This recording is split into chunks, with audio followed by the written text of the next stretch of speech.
ഇസ്രായേലിനെ ഞെട്ടിച്ച ഇറാന്റെ ക്ലസ്റ്റർ ബോംബുകൾ. തെല്ലവീവിലെ ആക്രമണത്തിൽ 6 പേർക്ക് ഗുരുതര പരിക്ക്. ലെബനോനിലും ഇസ്രായേൽ സൈന്യം വൻ തിരിച്ചടി നേരിടുന്നു. ഹിസ്ബുള്ളയുടെ ആക്രമണത്തിൽ 2 ഇസ്രായേൽ സൈനികർ കൊല്ലപ്പെട്ടു. സൈന്യത്തിന്റെ ടാങ്കിനും ബുൾഡോസറിനും നേരെയാണ് മോർട്ടാർ ആക്രമണം നടന്നത്.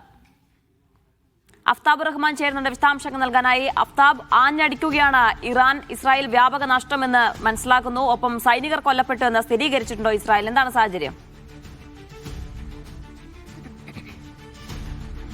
ജീന, ഇന്നിപ്പോൾ ഇറാന്റെ ഭാഗത്ത് നിന്നും കനത്ത ആക്രമണമാണ് തെൽ അവീവിലേക്കും ഇസ്രായേലിന്റെ ഇതര ഭാഗങ്ങളിലേക്കും നടന്നുകൊണ്ടിരിക്കുന്നത്.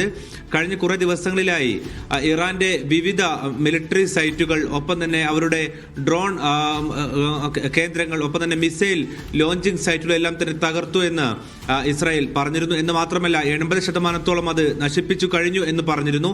ഇതിന് പിന്നാലെയാണ് ഇപ്പോൾ ഇന്ന് വൻതോതിലുള്ള ആക്രമണം ഇറാന്റെ ഭാഗത്തു നിന്നും ഇസ്രായേലിലേക്ക് നടക്കുന്നത്. അതിൽ തന്നെ ക്ലസ്റ്റർ ബോംബുകൾ ഘടിപ്പിച്ച മിസൈലുകൾ ഇറാൻ ഈ യുദ്ധത്തിൽ ആദ്യമായി ഉപയോഗിച്ചിരിക്കുന്നു എന്നുള്ള റിപ്പോർട്ടുകളും വരുന്നുണ്ട്. ഇതിൽ 7 മിസൈലുകളാണ് ഇന്നിപ്പോൾ ഇസ്രായേലിലേക്ക് എത്തിയത്. ഇതിൽ ഭൂരിഭാഗവും തകർത്തു എന്നുള്ളതാണ് റിപ്പോർട്ടുകൾ. എങ്കിൽ പോലും ചിലത് നേരിട്ട് നിലത്ത് പതിക്കുകയും വൻ സ്ഫോടനം ഉണ്ടാവുകയും സംഭവ സ്ഥലത്ത് വെച്ച് 6 പേർക്ക് ഗുരുതരമായി പരിക്കേൽക്കുകയും ചെയ്തു എന്നുള്ളത് ഇസ്രായേൽ തന്നെ ഔദ്യോഗികമായി സ്ഥിരീകരിക്കുന്നുണ്ട്. രണ്ടാമത്തെ പ്രധാനപ്പെട്ട കാര്യം, ഇറാന് പിന്തുണ പ്രഖ്യാപിച്ചുകൊണ്ട് ലെബനോനിലെ ഹിസ്ബുള്ളയും യുദ്ധമുഖത്താണ്. ഹിസ്ബുള്ള ഇറങ്ങിയതോടെ ഇസ്രായേൽ കരയുദ്ധത്തിന് വേണ്ടി ലെബനോനിലേക്ക് പ്രവേശിച്ചിരുന്നു. ഇതിന് പിന്നാലെ ഇന്ന് രാവിലെ മുതൽ നടന്ന ഏറ്റുമുട്ടലിൽ ഹിസ്ബുള്ളയുടെ തിരിച്ചടിയിൽ 2 ഇസ്രായേലി സൈനികർ കൊല്ലപ്പെട്ടതായി IDF ഇപ്പോൾ ഔദ്യോഗികമായി സ്ഥിരീകരിച്ചിട്ടുണ്ട്.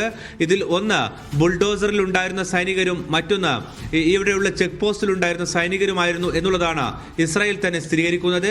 എന്ന് വെച്ചാൽ വൻതോതിലുള്ള ആക്രമണവും ഒപ്പം തന്നെ തിരിച്ചടിയും ഒരേ സമയം നടന്നുകൊണ്ടിരിക്കുന്നു എന്നുള്ളത് മനസ്സിലാക്കേണ്ടിയിരിക്കുന്നു. മറ്റൊന്ന്, ഗൾഫ് രാജ്യങ്ങളിലേക്കും ഇന്നലെ രാത്രി മുതൽ വ്യാപകമായ രൂപത്തിൽ ഡ്രോൺ ആക്രമണ ശ്രമങ്ങൾ US കേന്ദ്രങ്ങൾ ലക്ഷ്യം വെച്ചുകൊണ്ട് നടന്നിട്ടുണ്ട്.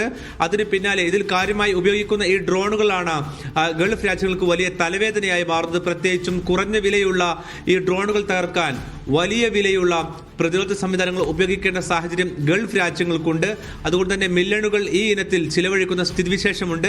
അതിന് പരിഹാരം കണ്ടെത്തുവാൻ നേരത്തെ റഷ്യ ഉപയോഗിക്കുന്നതിന് സമാനമായ ഡ്രോണുകളാണ് ഇറാനും ഉപയോഗിക്കുന്നത്. അതുകൊണ്ട് തന്നെ യുക്രൈൻ നേരത്തെ ഇത് പ്രതിരോധിക്കുവാനുള്ള സംവിധാനം നേരത്തെ കണ്ടെത്തിയിട്ടുണ്ട്. അത് ഗൾഫ് മേഖലയിലും ഉപയോഗപ്പെടുത്തുവാൻ വേണ്ടി യുക്രൈൻ പ്രസിഡന്റ് വ്ളാദിമിർ സെലൻസ്കിയുടെ നിർദ്ദേശപ്രകാരം ഒരു പ്രത്യേക സംഘം യുക്രൈനിൽ നിന്നും ഗൾഫ് രാജ്യങ്ങളിലേക്ക് ഈ ആഴ്ച എത്തുമെന്നുള്ള റിപ്പോർട്ടുകളും വരുന്നുണ്ട്. പക്ഷേ എങ്കിൽ പോലും ഇതിനകം അത്ര ഗുണകരമായ സ്ഥിതിവിശേഷത്തിലല്ല ഗൾഫിലെ സ്ഥിതിയുള്ളത്.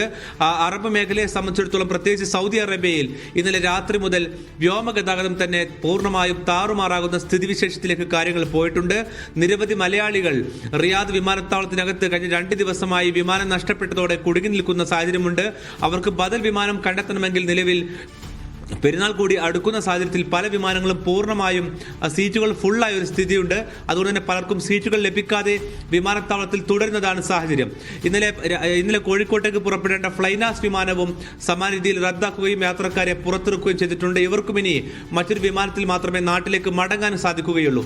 ഈ ഒരു വിധത്തിൽ വ്യോമഗതാഗതത്തെ ഡ്രോൺ ആക്രമണം ഉൾപ്പെടെ നേരിട്ട് ബാധിക്കുന്ന സ്ഥിതിവിശേഷം സൗദി അറേബ്യയിലുണ്ട്. പക്ഷേ ഇത് സാധാരണ ജനത്തെ സംബന്ധിച്ചിടത്തോളം ഈ ആക്രമണത്തിന്റെ ഒരു പ്രതിഫലനമോ പരിക്കോ അവർക്ക് ഏൽക്കുന്നില്ല എന്നത് ആശ്വാസകരമാണ്. US കേന്ദ്രങ്ങളെ ലക്ഷ്യം വെച്ചുകൊണ്ടാണ് ഈ ആക്രമണം നടക്കുന്നത്.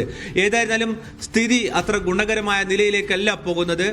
3000 കിലോമീറ്റർ താണ്ടിക്കൊണ്ട് ഇറാന് ഇസ്രായേലിനകത്ത് ഈ യുദ്ധത്തിന്റെ 8ാം ദിനം പിന്നിടുമ്പോഴും ആക്രമണം നടത്താൻ കഴിയുന്നുണ്ട് എന്നുള്ളതാണ് ഏറ്റവും പ്രധാനപ്പെട്ട കാര്യം. പ്രധാനമായും US കേന്ദ്രങ്ങളെ ലക്ഷ്യമിട്ടുകൊണ്ടുള്ള ആക്രമണമായിരുന്നു ശക്തമായും ഇറാന്റെ ഭാഗത്തുനിന്നും ഉണ്ടായിരുന്നത്. അത് പക്ഷേ ഇപ്പോൾ അഫ്താബ് ഒടുവിൽ സൂചിപ്പിച്ചതുപോലെ തന്നെ ഡയറക്റ്റ് ഇസ്രായേലിലേക്ക് ശക്തമായ ഒരു ആക്രമണം നടത്താനുള്ള ഒരു തീരുമാനത്തിലേക്ക് ഇറാൻ എത്തിയിരിക്കുകയാണ്. ആദ്യമായാണ് ഈ ക്ലസ്റ്റർ ബോംബുകൾ ഘടിപ്പിച്ച മിസൈൽ ആക്രമണം നടത്തുന്നത്. അങ്ങനെയാണെങ്കിൽ യുദ്ധം തുടരാനുള്ള ഒരു സാധ്യത തന്നെയാണ് കാണുന്നത്. പിന്നോട്ടില്ല എന്നുള്ള നിലപാടിൽ ഉറച്ചു നിൽക്കുകയാണ് ഇപ്പോഴും ഇറാൻ.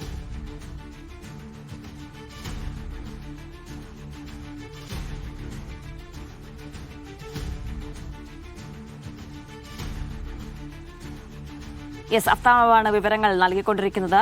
ഏതായാലും ക്ലസ്റ്റർ ബോംബുകൾ ഘടിപ്പിച്ച മിസൈൽ ആക്രമണമാണ് ഇസ്രായേലിന് നേരെ ഇറാൻ നടത്തിയിരിക്കുന്നത്. ഇതാദ്യമായാണ് ഇത്തരത്തിലൊരു ആക്രമണം ഇറാന്റെ ഭാഗത്തും ഉണ്ടാകുന്നത് എന്നാണ് ഏറ്റവും പ്രധാനപ്പെട്ട കാര്യം. ഇതിൽ 6 പേർക്ക് ഗുരുതരമായി പരിക്കേറ്റിട്ടുണ്ട്.